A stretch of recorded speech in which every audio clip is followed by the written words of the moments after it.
Assalamualaikum warahmatullahi wabarakatuh, sahabatku semuanya dimanapun Anda berada, dan salam sejahtera buat kita semua. Apa kabar sahabatku? Mudah-mudahan sahabatku semuanya selalu dalam keadaan sehat walafiat, tidak kekurangan sesuatu apapun, dan tentunya juga bahagia bersama keluarga. Amin amin ya robbal alamin. Baiklah sahabat, di video kali ini seperti biasa Body Repair Kang Bewok mau berbagi pengalaman khususnya buat sahabat pemula yang lagi haus dengan ilmu pengetahuan seputar dunia bengkel otomotif, khususnya body repair. Dan di video kali ini Body Repair Kang Bewok mau menampilkan pembongkaran tulang dudukan spakbor atau panel plat yang sudah kropos diganti dengan plat yang sudah dibentuk dan bentuk pinggulan serta ukuran mencontoh bawaan aslinya. Dan bagaimana proses pembongkarannya? Silahkan simak videonya sampai selesai.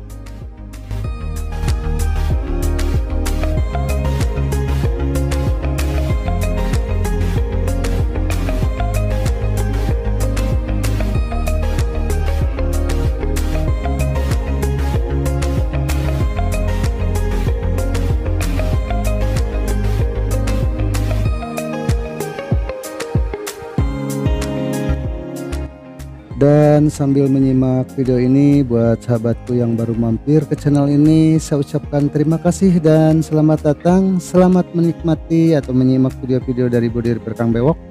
Dan agar supaya sahabat tidak ketinggalan kalau channel ini upload video terbaru, silahkan tekan tombol subscribe-nya, lalu nyalakan lonceng notifikasinya. Dan apabila video ini ada manfaatnya, silahkan like dan berkomentarlah yang bijak. Kalau sudah, saya ucapkan terima kasih.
Baiklah sahabat, di video kali ini proses pembongkaran panel tulang spakbor yang sudah kropos saya cukupkan sampai di sini. Mudah-mudahan ada manfaatnya, dan insya Allah kita ketemu lagi dengan video-video selanjutnya. Dan tidak lupa juga Body Repair Kang Bewok mengucapkan terima kasih buat sahabatku yang sudah subscribe, like, dan komen. Dan buat sahabatku yang belum subscribe, silahkan subscribe agar supaya sahabat tidak ketinggalan kalau channel ini upload video terbaru. Wabil taufiq wal hidayah. Wassalamualaikum warahmatullahi wabarakatuh.